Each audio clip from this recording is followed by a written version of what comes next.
नमस्कार, आप सभी का स्वागत है साधना प्लस न्यूज में। मैं हूं आपके साथ काजल सिंह। शुरुआत करेंगे बिहार झारखंड की खबरों के साथ, लेकिन उससे पहले नजर डालेंगे आज की सुर्खियों पर। मुश्किल में फंस सकते हैं पूर्व मुख्यमंत्री रघुवर दास। सदन में उठा 2016 झारखंड स्थापना दिवस समारोह में अनियमितता का मामला। विधानसभा मानसून सत्र के चौथे दिन भी बीजेपी विधायकों का हंगामा जारी। कमरा आवंटन को लेकर कर रहे हैं बवाल। रांची में देवघर विधायक और सिमरिया विधायक ने किया आमरण अनशन। बाबा धाम मंदिर खोलने को लेकर कर रहे हैं अनशन। गुमला में आजादी के 2 दशक बाद भी पगडंडी के सहारे जीवन का तय हो रहा है सफर। श्रमदान कर ग्रामीणों ने बनाई सड़क। जमशेदपुर में तीज महोत्सव का हुआ आयोजन। दीप प्रज्वलित कर शुरू किया गया महोत्सव। महिलाओं ने कार्यक्रम में बढ़ चढ़ के लिया भाग।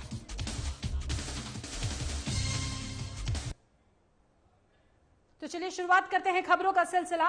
झारखंड विधानसभा मानसून सत्र के दौरान बाबा धाम मंदिर खुलवाने को लेकर विपक्षी पार्टियों के द्वारा विरोध प्रदर्शन किया जा रहा था, लेकिन सरकार इस विषय पर सोच ही नहीं रही थी। अब देवघर विधायक नारायण दास और सिमरिया विधायक किशुन दास बाबा वैजनाथ मंदिर खुलवाने को लेकर विधानसभा के अंदर आमरण पर बैठे हैं, जिसका जायजा लिया हमारे संवाददाता चंदन वर्मा ने।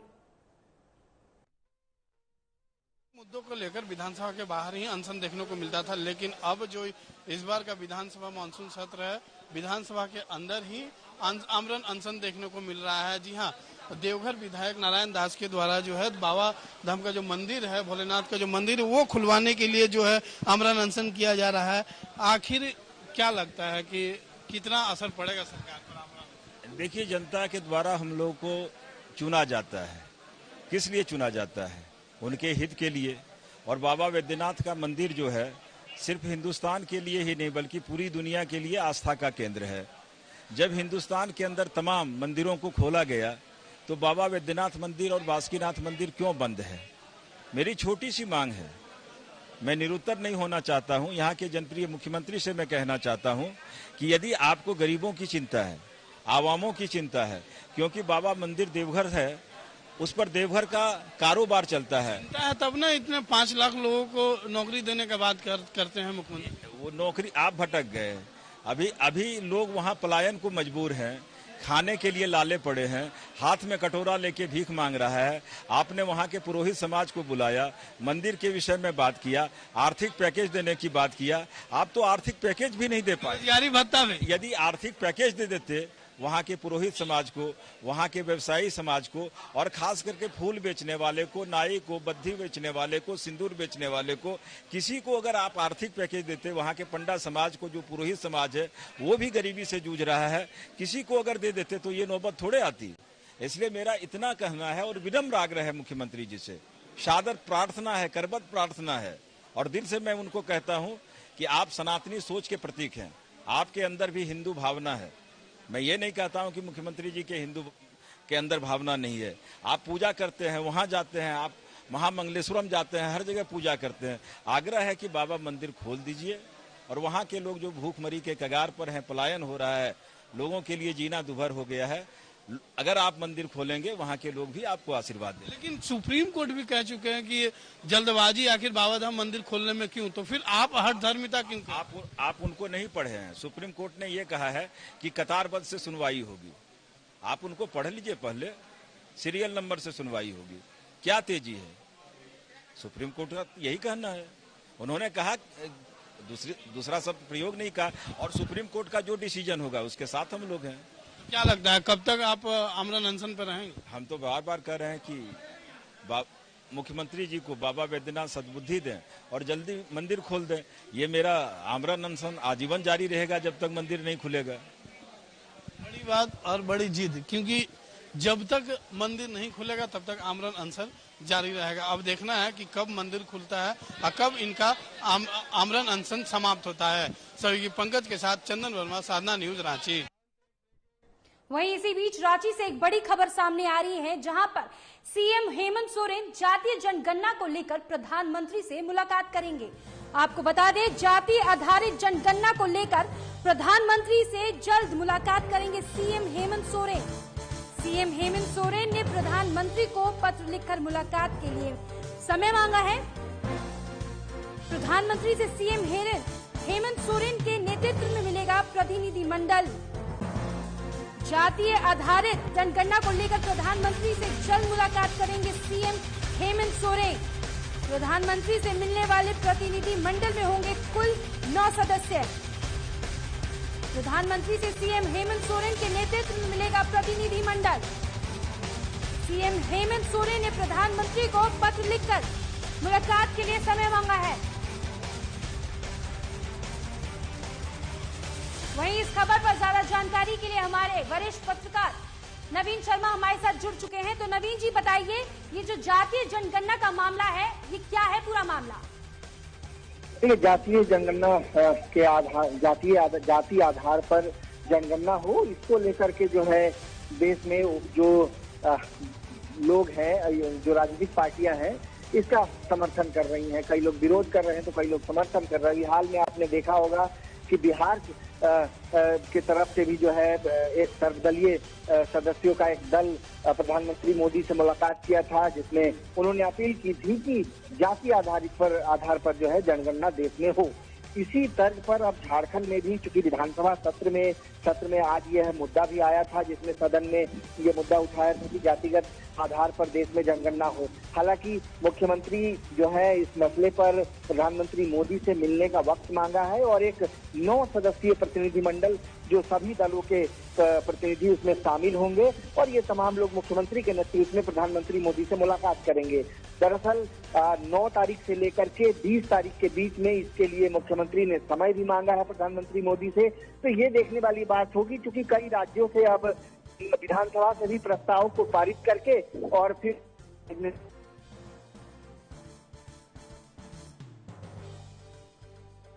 है कि जब हम बहुत बहुत शुक्रिया नवीन शर्मा जी आपका इस ज्यादा जानकारी के लिए।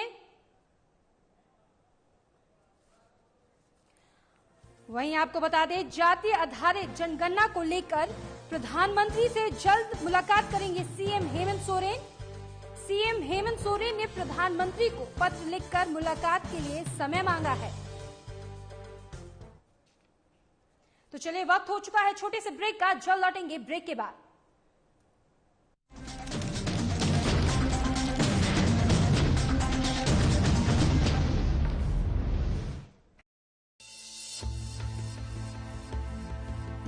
रामकृष्ण मिशन अस्पताल रांची में सेवा का एक सर्वोत्तम संस्थान।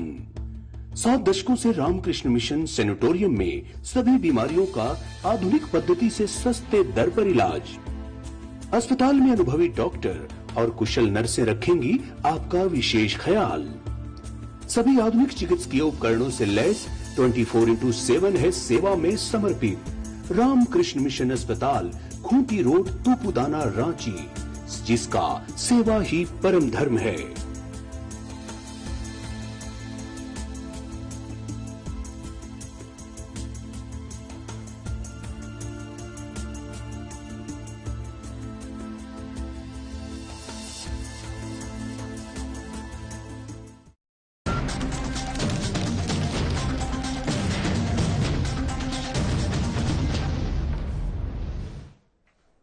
ब्रेक के बाद आपका बहुत बहुत स्वागत है। तो चलिए फिर से शुरू करते हैं खबरों का सिलसिला। देवघर मंदिर खोलने के लिए हेमंत सोरेन ने बीजेपी कार्यकर्ताओं को जवाब दिया है। उन्होंने कहा है कि बीजेपी नेताओं को जवाब देते हुए उन्होंने कहा कि खामखा आप अपनी जान मत गवाइए, बाबा के प्रति मेरी भी आस्था है। सबको पता है कि मंदिर क्यों बंद हुआ। हमारी सरकार मंदिर खोलने पर विचार करेगी। आपके शासनकाल में तो लोग हाथों में राशन कार्ड लेकर मर गए और हमने कोरोना जैसे आपदा में भी लोगों को खाना बनाकर खिलाया है। देवघर मंदिर खोलने के मुद्दे पर मुख्यमंत्री हेमंत सोरेन ने बीजेपी नेताओं को सदन में जवाब देते हुए कहा है कि वो अपनी जान खामखा ना गवाए, बाबा के प्रति उनकी भी आस्था है। उन सबको पता है कि मंदिर क्यों बंद हुआ। हमारी सरकार मंदिर खोलने पर विचार करेगी। आपके शासनकाल में लोग हाथों में राशन कार्ड लेकर मर गए और हमने कोरोना जैसे आपदा में भी लोगों को खाना बनाकर खिलाया है। मंदिर क्यों बंद हुआ, मस्जिद क्यों बंद हुआ, स्कूलें क्यों बंद हुए, उद्योग क्यों बंद हुए, हम सब अपने अपने घरों में क्यों बंद रह गए, ये बतलाने की आवश्यकता नहीं है अध्यक्ष महोदय। दुनिया एक वैश्विक महामारी से गुजर रहा है अध्यक्ष महोदय। अभी भी नए नए वेरिएंट्स पाए जा रहे हैं अध्यक्ष महोदय, और इसका देश में, राज्यों में समय समय पर आकलन करते हुए जीवन सामान्य करने की प्रक्रिया भी जारी है अध्यक्ष महोदय। इस क्रम में आपने देखा होगा अध्यक्ष महोदय, हमने स्कूलें भी खोली, हमने कई प्रतिष्ठानों को भी छूट दी, लोग भूख से ना मरे इसके लिए भी हम लोगों ने रोजगार के रास्ते खोले अध्यक्ष महोदय। जब सब बंद था अध्यक्ष महोदय, उसमें सरकार खुद खाना बना करके इस राज्य के लोगों को खाना खिला रही थी अध्यक्ष। और आप अध्यक्ष महोदय, और इनके ये में तो सामान्य जीवन में अध्यक्ष महोदय लोग हाथ में राशन कार्ड लेके मरे हैं अध्यक्ष महोदय। ये इनके लिए करतूते अध्यक्ष महोदय। आप आश्वस्त रहिए माननीय विधायक, हम लोग बहुत जल्द 1-2 दिन के अंदर आपदा की एक मीटिंग लेने जा रहे हैं। इसमें कौन कौन चीजें खोली जा सकती हैं, नहीं खोली जा सकती है, कैसे खोली जा सकती है, कैसे जीवन सामान्य किया जा सकता है। हमें भी पंडा वर्गों की चिंता है, हमारी भी भगवान पर आस्था है, हमें भी मंदिर पर आस्था है अध्यक्ष महोदय, और इस पर बहुत जल्दी हम लोग निर्णय लेंगे अध्यक्ष महोदय। हमारी नजर है इस पे, आपको खामखा अपना जान देने की आवश्यकता नहीं है अध्यक्ष महोदय। आप वहीं आपने देखा कि हेमंत सोरेन ने बीजेपी कार्यकर्ताओं को जवाब दिया है कि उनकी सरकार मंदिर खोलने पर विचार विमर्श कर रही है। वहीं विधानसभा में आज भी सरकार की मुस्लिम तुष्टीकरण के मुद्दे पर गतिरोध जारी है। इस मसले पर कांग्रेस विधायक इरफान अंसारी ने कहा है कि विधानसभा द्वारा नमाज अदा करने के लिए विशेष कक्ष आवंटित विधानसभा के कर्मचारियों के लिए किया गया था, विधायकों के लिए नहीं। लेकिन इसके बावजूद भी बीजेपी इस पर सियासत कर रही है। हम सेकुलर हैं, सभी धर्मों का हम सम्मान करते हैं। आज पूरे राज्य में बीजेपी की किरकिरी हो रही है। हम चाहते हैं कि विधानसभा में सैकड़ों कमरे हैं, अगर बीजेपी को चाहिए तो प्रार्थना के लिए उनके लिए एक कमरा आवंटित किया जाए। हम विधानसभा अध्यक्ष से इसके लिए अपील भी करेंगे, लेकिन धर्म के नाम पर बांटने वाली राजनीति बीजेपी बंद करे। पीस, शांति, बिल्कुल। मैं भारतीय जनता पार्टी के लिए ये पहन के आया हूँ कि सीख लीजिए इरफान अंसारी से, आई एम द सेक्युलर। आपस में लड़ाने से नहीं होता है, भाईचारगी को मत तोड़िए आप लोग। झारखंड में ये कभी नहीं चला है, तो हम लोग आए हैं। और आज जो लोगों की जो मांग है, हम सारी झारखंड की जनता हमसे ये कह रही है कि भाजपा का आचरण बहुत ही खराब है। लोग आक्रोश में, मीडिया वाले से भी कहिए कि भाजपा को मत दिखाइए, किरकिरी भाजपा की हो रही है। वहीं झारखंड विधानसभा मानसून सत्र का आज चौथा दिन, बीजेपी के कई विधायक विधानसभा पहुंचे और धरने पर बैठ चुके हैं। कुछ विधायकों को तो अपने क्षेत्र की समस्या है, लेकिन और विधायकों का एक ही मांग है कि जो नमाज के लिए रूम आवंटित किया गया है विधानसभा के द्वारा उनको निरस्त किया जाए। वहीं बीजेपी विधायक विरंची नारायण ने कहा कि राज्य सरकार सिर्फ तुष्टीकरण की राजनीति कर रही है, ये कतई नहीं चलने वाला है, आवंटन को निरस्त करना चाहिए। वहीं सत्ता पक्ष के मंत्री सत्यानंद भोक्ता ने कहा कि बीजेपी वाले भी विधानसभा में झाल बजा रहे हैं, इससे लगता है 2-3 तब और झाल बजाते रहेंगे, इनके पास कोई मुद्दा नहीं है।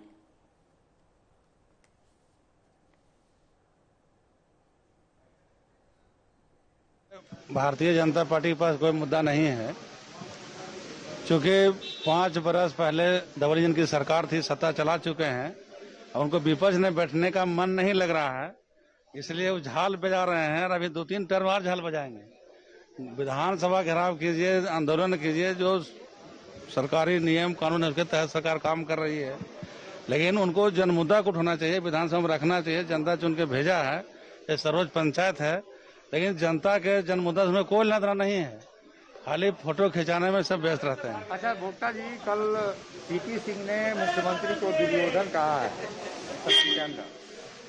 देखिए, माननीय CP Singh ji senior MLA हैं और विधानसभा स्पीकर भी रह चुके हैं, लेकिन बोलना कुछ और बोलते कुछ है।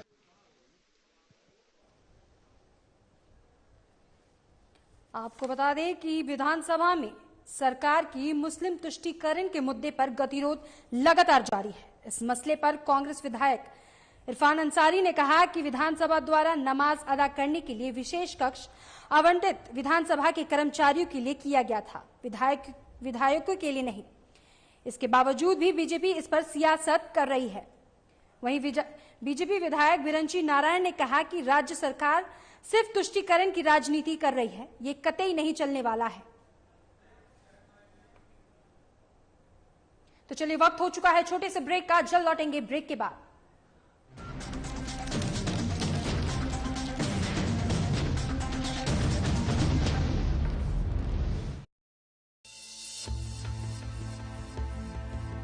रामकृष्ण मिशन अस्पताल रांची में सेवा का एक सर्वोत्तम संस्थान। 7 दशकों से रामकृष्ण मिशन सैनिटोरियम में सभी बीमारियों का आधुनिक पद्धति से सस्ते दर पर इलाज। अस्पताल में अनुभवी डॉक्टर और कुशल नर्सें रखेंगी आपका विशेष ख्याल। सभी आधुनिक चिकित्सकीय उपकरणों से लैस 24/7 है सेवा में समर्पित। रामकृष्ण मिशन अस्पताल, खूंटी रोड, तूपुदाना, रांची, जिसका सेवा ही परम धर्म है।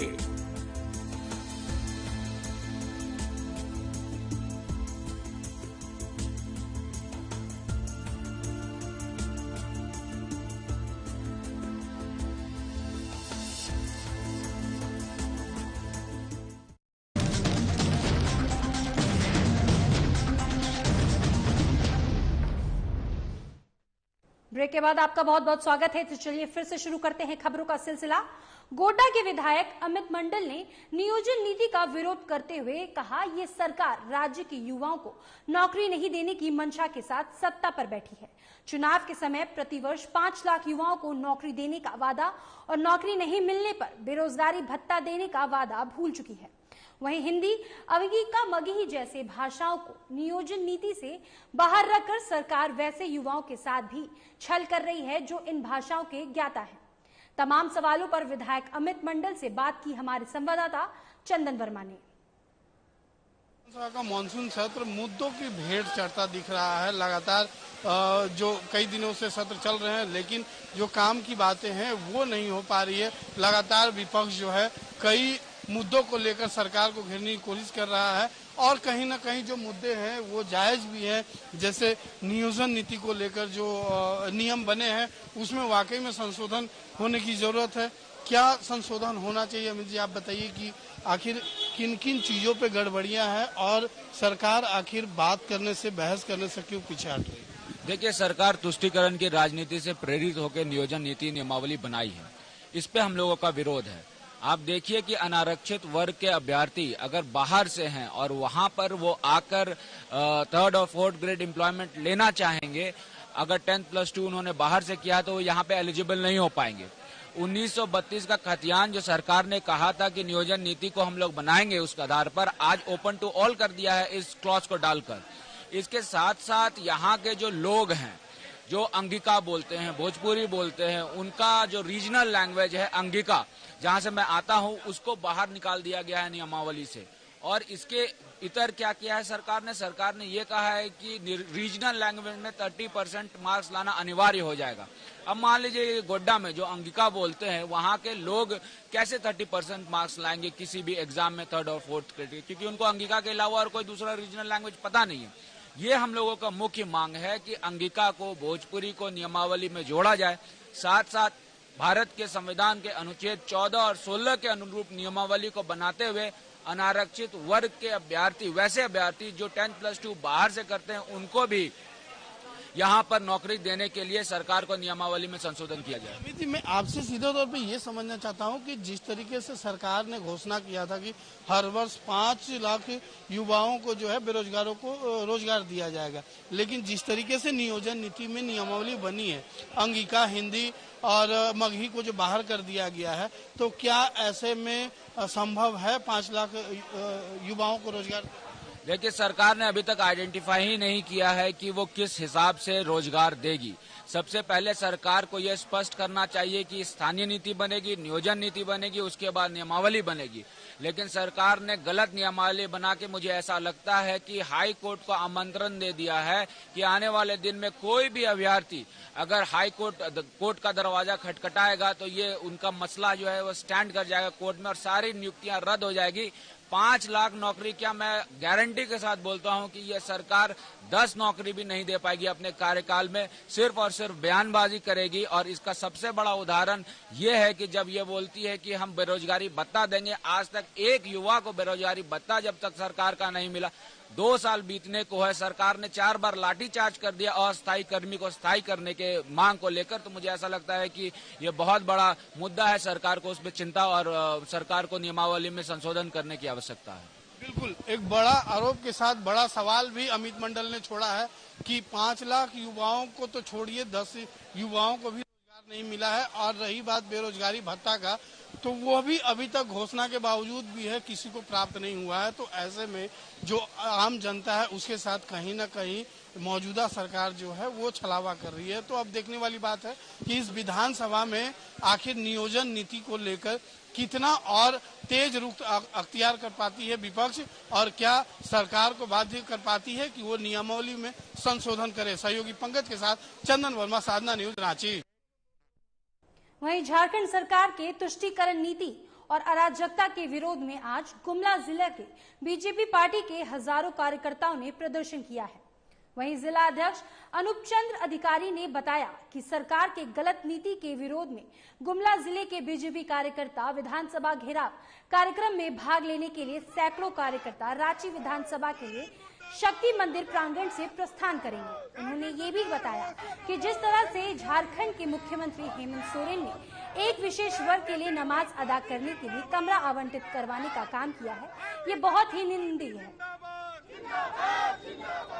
भारतीय जनता पार्टी पूरे राज्य भर से आज विधानसभा घेराव के लिए प्रस्थान सभी जगह के कार्यकर्ता कर रहे हैं। उसी सिलसिले में गुमला जिला से भी आज हजारों की संख्या में सभी प्रखंड से अपने प्रखंड अध्यक्ष के नेतृत्व में लोग जा रहे हैं, कार्यकर्ता जा रहे हैं। निश्चित रूप से ये काफी दुर्भाग्यपूर्ण है।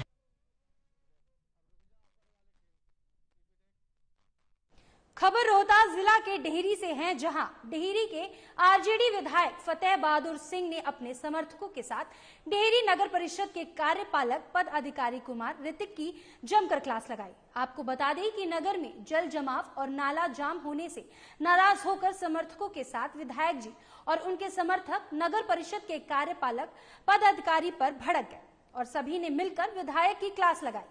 ये वीडियो न्यू एरिया मोहल्ले की बताई जाती है, जो तेजी से वायरल हो रही है।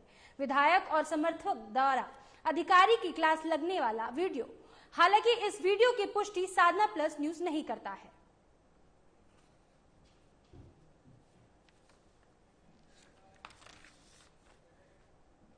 वहीं 12 सूत्री मांगों को लेकर पूर्णिया नगर निगम के सफाई कर्मियों ने हड़ताल किया है। बता दें कि बिहार लोकल बॉडीज कर्मचारी संयुक्त संघर्ष मोर्चा और बिहार राज्य निकाय कर्मचारी महासंघ के आह्वान पर सूबे के सभी नगर निकाय के कर्मचारी अनिश्चितकालीन हड़ताल पर चले गए हैं।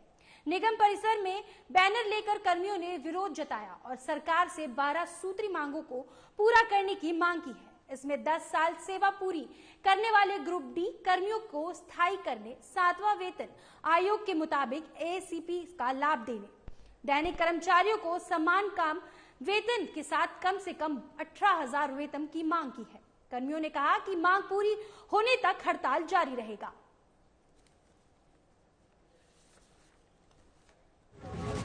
ये जो आज हमारे कर्मचारी हड़ताल पर हैं, इनका 15 सूत्री मांग है और जो मांग हम सरकार से सिर्फ कहना चाह रहे हैं कि सरकार ने यह तय किया कि सरकारी कर्मचारियों के बराबर समतुल्य सुविधा दी जाएगी। समतुल्य सुविधा की बात है तो जो सरकारी कर्मचारी को जितनी सुविधा मिल रही है उतनी सुविधा हमको मिलना चाहिए।